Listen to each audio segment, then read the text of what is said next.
I'm going to thank you, Rob. So we're going to start with an introduction. I'm going to introduce your PICA host, and he's going to introduce the guest. So with that, I would like to introduce Rob Garber. He's been a member of PICA for less than a year, but he has volunteered to help with events like these. And I said, yes, are you kidding? Anybody who wants to help with anything related to PICA, just send me an email. So with that, I said, yeah, I've been wanting to line up this guy who teaches people how to book their own speaking engagements. Can you handle this for me? And Rob said, sure, I'll run with that. So that's why this is Rob's event. So with that, I'm going to turn it over to Rob, and you get to introduce our host. Thank you, Liz. I know almost everybody who's on the call, so good to see you guys again. And I'm really delighted to introduce you to Steve Markman. Steve and I had a chance to connect maybe 6 weeks ago or something like that. We had a great conversation. Steve was really generous with his time. Steve has been in the conference and speaker management field for over 30 years. And he started his own company in 1994. He provides speaker management services, but he's also expanded his business to help people like us who are interested in growing their business through speaking engagements.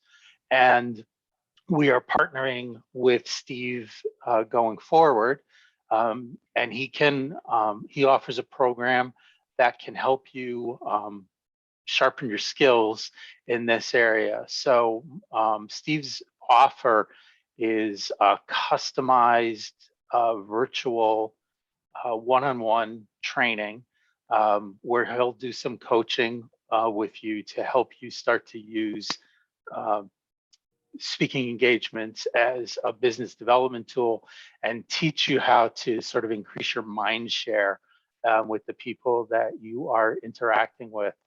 Steve has worked across a lot of different professions, so he has experience helping people from a number of different disciplines. And he's also worked with a lot of different kinds of clients, including some very large ones. Like I had it written down. He's worked with PayPal, IBM, Subaru, to name a few. So Steve has quite a bit of experience, and we're lucky to have him here. Thanks, Steve. Thanks, Rob. So, good to be here. So I hope I didn't steal too much of your thunder in the intro, because I wanted to start by just asking you how you initially came to found Markman Speaker Management. I thought it was an interesting story, and given what everybody on the call does, I think they like to hear about how other people came to start their businesses. Sure, thanks for asking. So I can do a long, really interesting story, or I can tell you the short version, which is the truth. I lost my job. So the first time in my life I was unemployed. So as is the case with a lot of consultants, you get unemployed, you look around, you decide you don't want to work for anybody anymore, or they don't want you anymore in some cases. But in my case, I really had decided for a long time that I wanted to start my own business, quite frankly. And it just didn't, for one reason, didn't happen, mostly because I don't think I had the guts to do it. But then when my company, the company I worked for, merged, and I had a redundant position and I lost my job, I decided to go out on my own. And I actually started to do what I was doing before, which was to head up the speaker divisions, the conference divisions of major organizations. And so I outsourced myself to be a program person, a producer. But then IBM, with whom I had a working relationship, came to me and said that they're not happy with their PR firm, can I do a pilot program to get their speakers, their senior consultants, this was IBM Consulting as opposed to the hardware side, can I get them speaking engagements? So actually the consulting industry is what started me on this path. I said, sure, I can, like all consultants, I said I can do that. And I was able to do it in a fairly easy fashion because I had to transition over from writing or reading descriptions to writing descriptions and presentations, and it worked, and the rest, as I say, is history. So that's how I shifted over to the speaker side, and I work with a lot of firms of all sizes, as you said, as well as PR firms who now outsource to me the speaker placement piece that they're unable to do. Many of them just don't have the experience to do it, but they're great at everything else they do. Thanks. So Steve, why do you think consultants should focus on unpaid speaking engagements rather than looking for paid gigs? Sure. So the short answer is because there's a lot more of them, right? So the vast majority of speaking engagements, if you put them in a pot worldwide, 90% are going to be unpaid. A lot of people don't realize that. They wake up one day and they go, hey, I could get paid to speak. Why do I have to do this for free? But in most cases, you can't. So unless you're a keynote speaker, you've written multiple books or a best-selling book and have some notoriety in some way, you rode a donkey backwards up Mount Everest, something like that, chances of getting a paid gig really aren't great. So I tell, dose of reality here, I tell the folks that I counsel and consult with that even if they do want to do that, you have to walk before you run. And so I say, start with the unpaid engagements, and especially for a consultant, because the whole point of speaking, in my mind, for most people, whether you're a corporate executive or a solo consultant, is to demonstrate your expertise so that you get business, plain and simple. So it's a three-legged stool. It's marketing and PR on one hand. On the other stool, it's lead generation, and then it's thought leadership. So when you combine all of those, the ability to speak for no check is fine, because you are hopefully going to be speaking in front of audiences of prospective clients, and you will get a check. It's just what I call later income as opposed to immediate income. And why do you think speaking is an effective business development tool? Because you're right in front of prospective clients, right? And so at the end of the day, somebody can come up to you and say, Rob, can I have your card?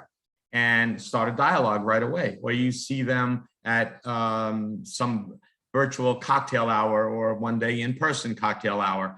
And that is sort of an immediacy of, this guy knows what he's talking about. I need to bring him into my company and get some help. Has COVID had a big impact on the business? Like, what have you seen happen in the last 18 months? Yeah, a huge impact. Some negative, some positive. So on the positive side is that there are many more speaking engagements now than there were before. Now people are looking at me like my head's upside down, but that is actually true because there are so many more virtual or remote events now. When the in-person events went away, and they did go away like immediately for about 2 or 3 months, there was no way for associations, whether it's PICA or somebody else, to reach out and have meetings. So they had to have virtual meetings as opposed to the in-person meetings. And people are busy and they're doing 9 million other Zooms. And so they had to compete with those, right? So you had to have more opportunities to reach out to your constituents, whether they're customers or association members, whatever the case may be. And so more meetings were held. More meetings mean more speakers. And that's why there were more speaking opportunities. And that continues, I submit, even today. And then on the negative side was you don't have the in-person cocktail hour. I can't reach out and shake anybody's hands that's in the audience. I would love to. I'd love to say, Susan, hello, how are you? Shake her hand. Can't do it. So that's a definite negative. On the other hand, there are those things that I just mentioned that allow people to have more connections. That reminds me, when I send out the meeting notes, I'll send out the list of participants with hyperlinks to your LinkedIn profile so you guys can connect afterwards, including with Steve, of course. So Steve, are there certain elements that are sort of critical or key for somebody, for a consultant to be able to, start to pursue speaking gigs? Yes, there are. There are several elements that are absolutely necessary. And I would say the top three are topics,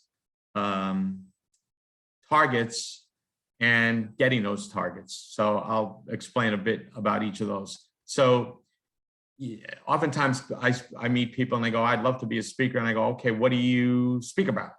And they go, I can speak about anything. To which I say to myself, okay, so they can't speak about anything. It's just the opposite, because this is a process, right? This is a very organized industry, and every conference, whether it's a small chamber of commerce or local business association, all the way up to a trade show that attracts 30,000 people. There's a way, a method for people to need to get into the speaking engagement. It happens. Sometimes it just happens because the conference organizer asks somebody that they know, can they speak on a topic that they're an expert? But typically you need to be able to, starting out, know what the topic is. And it doesn't have to be one topic. It could be 2 topics. I've had consultants work with me that have 12 topics, but there have to be topics, and each one has to have a distinct and good and attractive title. And each one has to have a distinct and well-written description, because you can't go to a conference organizer and say, I've got this great topic. It's what's the 10 ways to go to the moon? You have to, they'll say, okay, well, what do you talk about during that?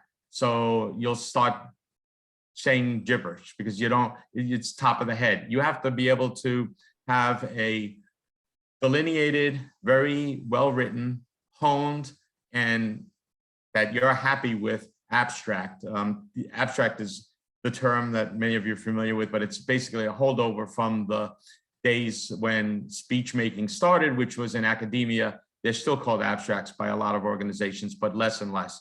I still call it abstract because I've been doing this for too long. But the point is that you have to have a 2 or 3 paragraph description, and you have to be able to be happy that that is what works. And if it doesn't work, you keep going back to it until you get something that works. And then that second thing that I mentioned is targets. You have to know, who do you want to speak to? Who is your target audience?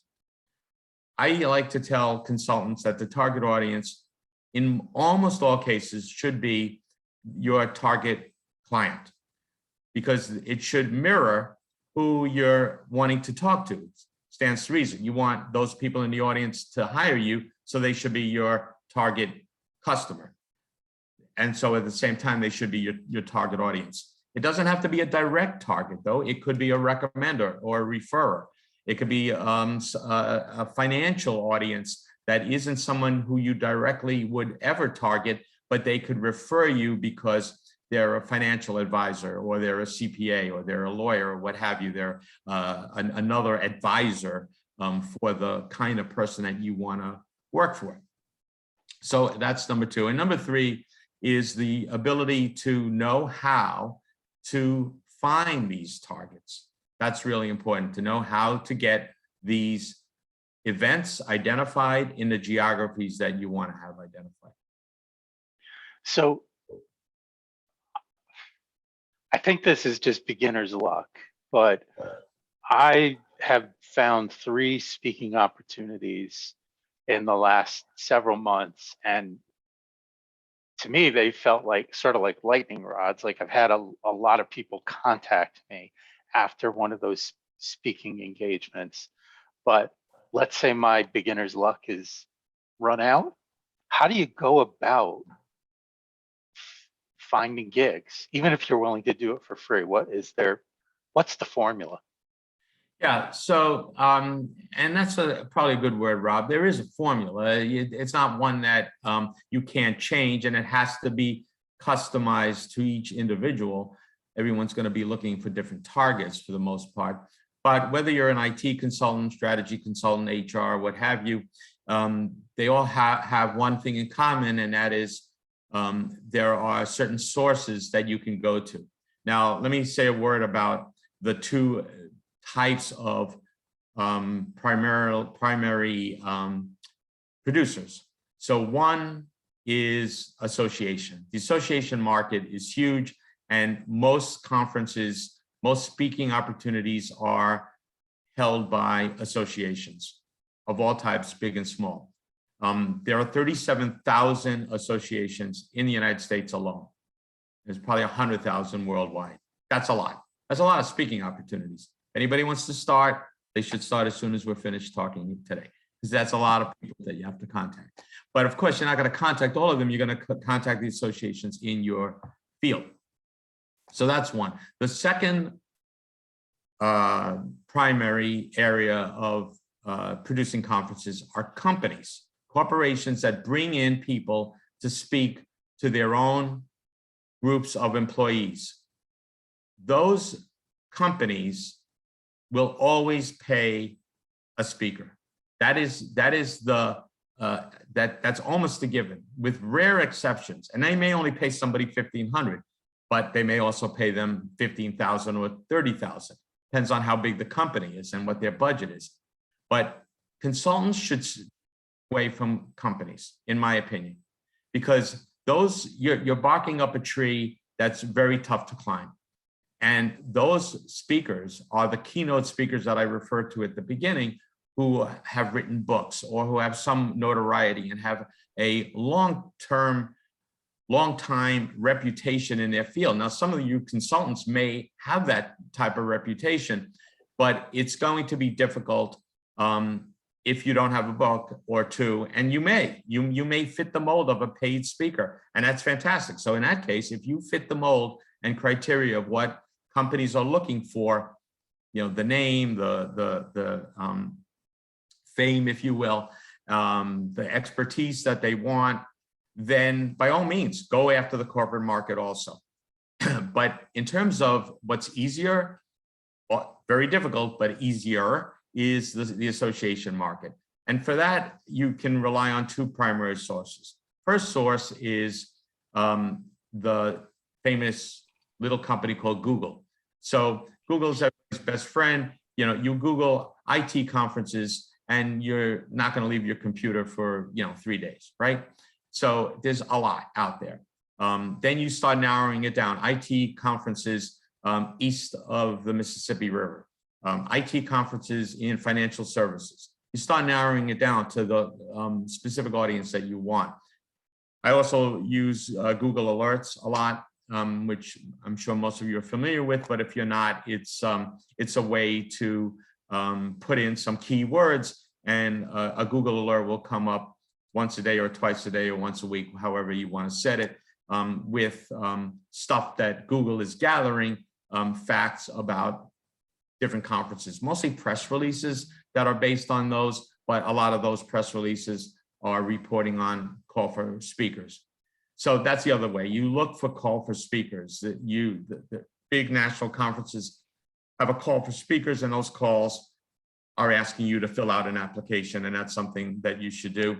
And you can get those from association directories. There's all kinds of association directories out there, both published ones and online. You're better off with the online ones. Thanks. Sure. So I have a bunch more questions, but I want to give folks a chance to ask you the questions that are on their mind. But before I do that, can we just talk for a minute about the program?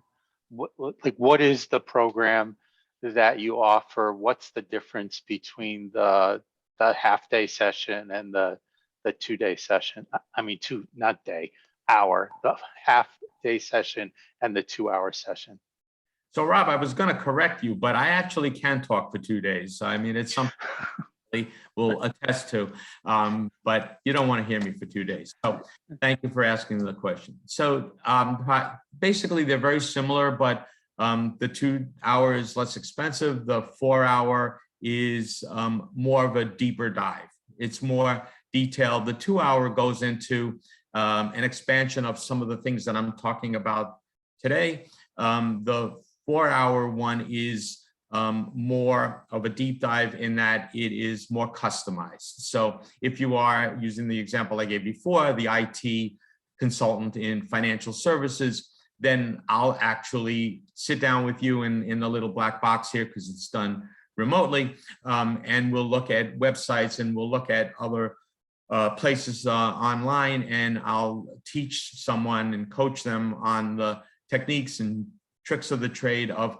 how to identify those organizations that are holding conferences, and then how to put together the whole package of selling yourself. Because it's a DIY program. It's a do-it-yourself. I'm teaching the participant how to get speaking engagements for themselves. And so they need to know not only what material they should have, but also what that material should contain.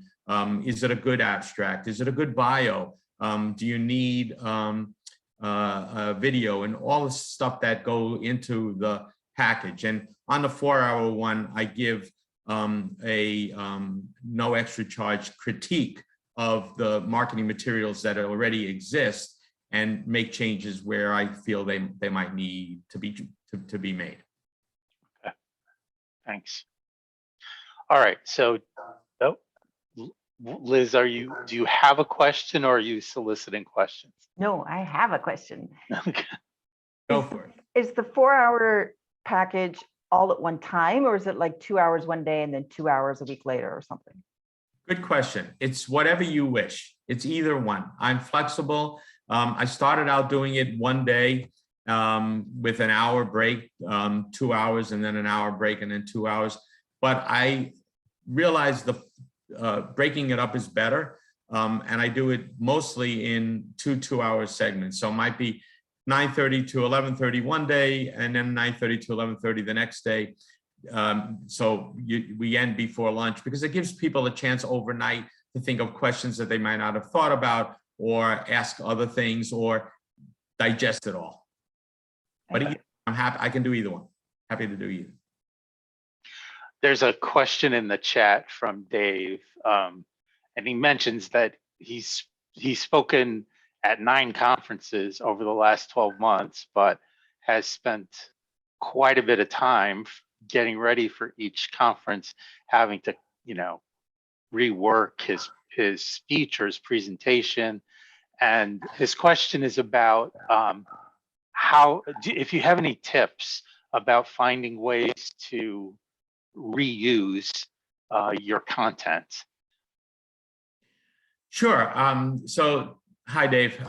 The answer really it's a famous. It depends, but it depends on the topic, right? So some topics lend themselves very easily to being almost identical every time they're given, except for maybe the audience, right? So you add things. You don't necessarily take things away. You modify a couple things, but most of the content, most of the slides are forming a core of what you want to talk about. If you have different presentations for different audiences every time, then sure, you have no choice, but you have to be totally ready. But I think that if you have similar audiences, you can use the same core info and then build around it for that particular audience. And knowing Dave, he probably over tailors things, right? Because Dave, I know you're very particular about everything that you do, and you're probably just overdoing it. Probably. Thanks, Liz. Who else has a question? Sylvia? Oh, sorry. You did point to exactly where my chat box is on the screen. It's ironic. What's the success rate that you feel like your clients have? Steve, Steve, what is the success rate you think your clients have? So I think they're good. I think they're very good. I can't give a percentage, a rate, because everybody has you know, a certain number of people that they want to reach out to, or a certain number of organizations. Speaking is very, very competitive. And I have worked for some of the largest companies in the world, as Rob mentioned, and I tell them up front, if you can get, and these are people, you know, senior vice presidents of a certain function that have been, you know, doing this for 25 years or what have you, or in terms of their experience level, and they have, you know, 30 pages of bios. And still, I say, based on my experience, that if you can get between, say, 6 and 10 speaking engagements over the course of an 18-month period, you've done a really good job. And when I say speaking engagements, I mean the kind that is going to be worthwhile to you, right? So a vice president of a company is not going to want to speak to a chamber of commerce, but a consultant that has local clients will want to speak to a chamber of commerce. That's their audience, or a local business association. So, you know, a lot of it depends on who the speaker is, what their level of experience is, what their background and bio is, and what the industry is that they want to go to. So when I do my sessions, we spend a lot of time on content and who the audience should be, because it's usually vertically and horizontally, right? So taking the IT example before, so any conference where there are IT people is horizontal. Any conference where it's IT people for the financial services industry, as that consultant that I mentioned was in, the imaginary consultant that I'm using, if that person is an IT consultant for the financial services industry, then they have a very narrow field. But that's okay. Sometimes narrow is better. So you have a way to reach those IT financial conferences. And they may want to go to an IT general conference without industry specific, because there are going to be people in that audience that are specific to the financial services industry. So that's a very long answer, Sylvia. I'm not sure I gave you the answer you want, because I can't give you a number, but it really does depend and vary. But overall, you're going to know a lot more coming out of it than I think, than you did coming in, because I've been on both sides of the business, the production side, the sponsor side, the speaking side, and all sides. So I believe I help people. Have you had a lot of clients that, you know, didn't come to you already having a lot of experience doing public speaking? Yeah, more times than not. Most of the since I started this business, which I started a few years ago, by the way, because I was always turning away solo consultants or solo practitioners of any type, and really small companies, because quite frankly, they didn't have any budget. They just, you know, I had a small budget. I'm a solo guy. I have a small budget. I understand that. So I started the consulting, coaching, training because I wanted to offer something to people that are solo consultants, and I could teach them how to do it themselves, as opposed to me doing all the work. So it's worked out really good. And I'm going away from your question, which was, tell me again, Rob, what you specifically were asking me. If people needed to have experience already. Right. So a lot of those people, because as I was getting started and talking to folks, and people were recommending me from associations that I belong to and so forth, and I write a lot, and I do a lot of podcasts. I get heard. Most of the time, it's people who are just starting out in the speaking world. They have maybe consulting for 15 or 20 years, but they haven't done the speaking, and they don't even know where to start. So when they're finished, they have a roadmap of how to get there.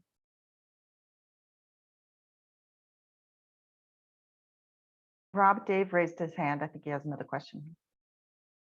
Oh, thanks. Fire away, Dave. Yes. Thanks, Rob. So, Steve, as we go back to in-person events, Right. for doing these free speaking gigs at conferences, what's the expectation around travel and lodging? Does the conference usually pay for that, or does the speaker cover his own? Right.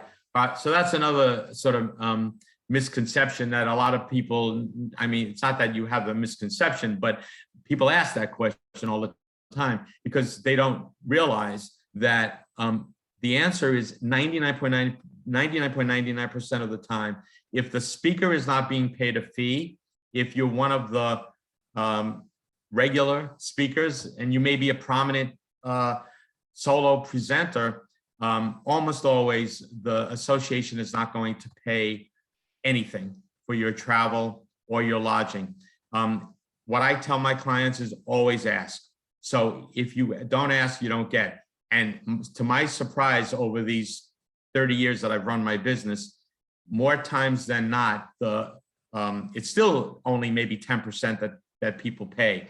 But that 10% is almost always a small association that put aside a budget as opposed to the big one that can afford it. Because the small association feels that they can't attract anybody outside their neighborhood, right? So they want to bring people in, and they're going to have to, they think, pay for it. Not always, but sometimes that happens. And but be prepared for, I hate to say it, but the reality of no pay, no expenses, and that's just the way it is. So that's why it becomes really important to do due diligence and really take time to determine if you're getting on a plane. If you're getting in a car and driving, an hour, not a big deal, right? If you're getting on a plane and it's costing you money, sometimes a lot of money, you really want to make sure that this is worth it. You need to make sure that when they say the attendees are X, Y, and Z, it's not just X. That if they say we're targeting X, Y, and Z, red flag, okay, did you ever get X, Y, and Z? Is that your history as a conference? There are all these sort of, tricks that you need to think about so that when you get on that plane, you're confident that you're going to someplace that has the right people and a good number of those people. Although there are exceptions. I had a client once go to a fly from Boston to Omaha, only to find out there was a storm there. There were 8 people. I thought, oh my God, like she's going to fire me. It's the end of me. Okay. So one of the 8 was a vice president from Mutual of Omaha. That was 20 years ago. She's still doing work for Mutual of Omaha.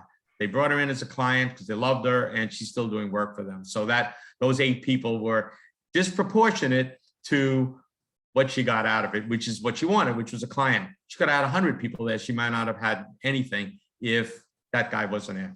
So anyway, just a quick example. Sylvia. Yeah.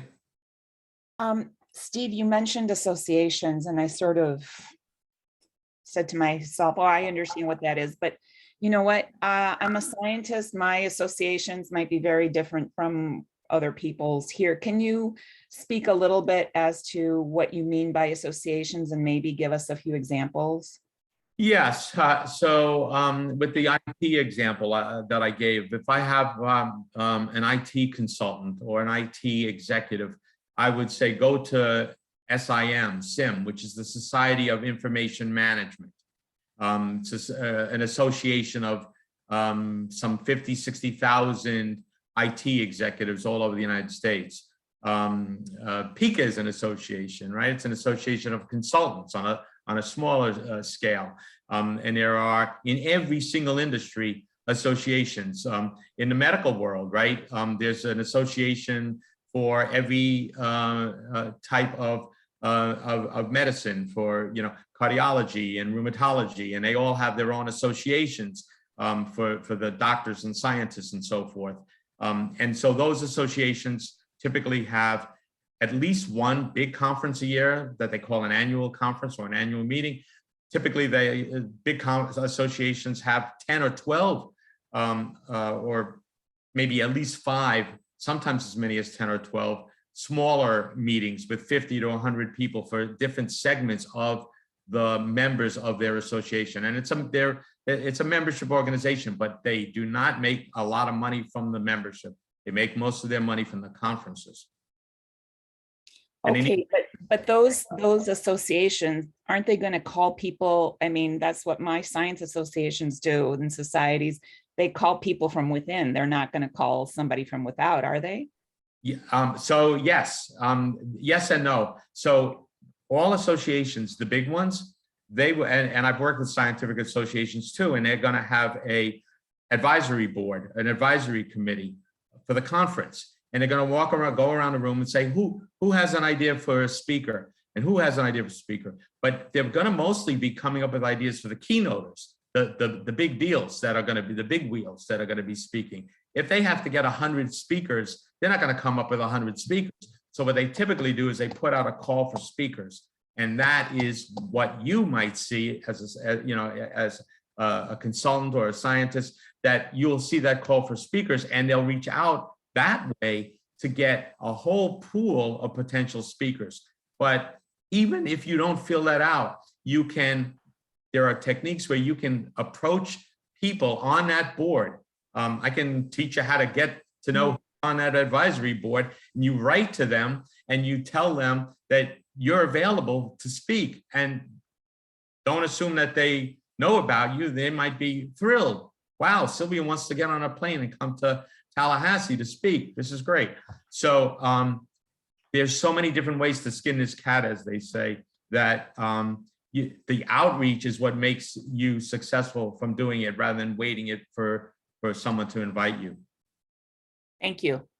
Sure. I'm keeping an eye on the clock, and we're getting close, but I think we have time for one more question. And there's one a question from Donald in the chat about local TED Talks conferences that have been springing up all over the place. Do you have any experience with clients who've been trying to or who have gotten gigs with TED? How hard are they to come by? Yeah, very. The TED Talks are a different animal. They are, even the local ones that have come up, and they're all over the place. They're very specific. There's sort of a national TED from which they have to get directions from. They have to do it in a certain way. It has to be 18.5 minutes or some specific. They have to have a certain methodology. They have to be slides of a certain type.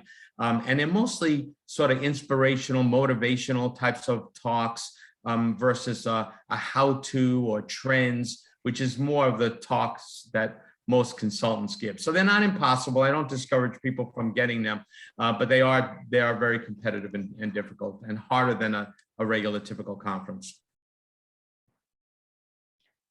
Rob, Kathleen also had a question in the chat. It says, in terms of books, do those published by publishing houses tend to have higher speaking revenue versus self-published, or does it really not make a difference? Who asked that question? Kathleen. Kathleen. Hi, Kathleen. So the answer to that is it doesn't matter a lot. It matters a little bit. If you had asked me this question 25 years ago, I would have said it matters a lot, because everything was published by, the big houses, Random House and Knopf and so forth. But everybody has an ability now to publish relatively inexpensively a book that is not from the mainstream houses. But I will say it does help a bit, because you have that credibility from a publishing house that you don't have as much with your self-published. But there are some self-published books that have gone over to the bestseller list, the real bestseller list, and they've been written up about because of that. So I think if you have the credibility of that, it helps. Now, the flip side of that is that because it's so easy, if you don't have that book, it makes it harder to get a keynote spot, not the other ones. You don't need a book to get a speaking slot that's not a keynote, that's not paid. You don't need a book for that. Thank Thank you. you. Sure. This is Well, Steve, I think we are pretty much at time.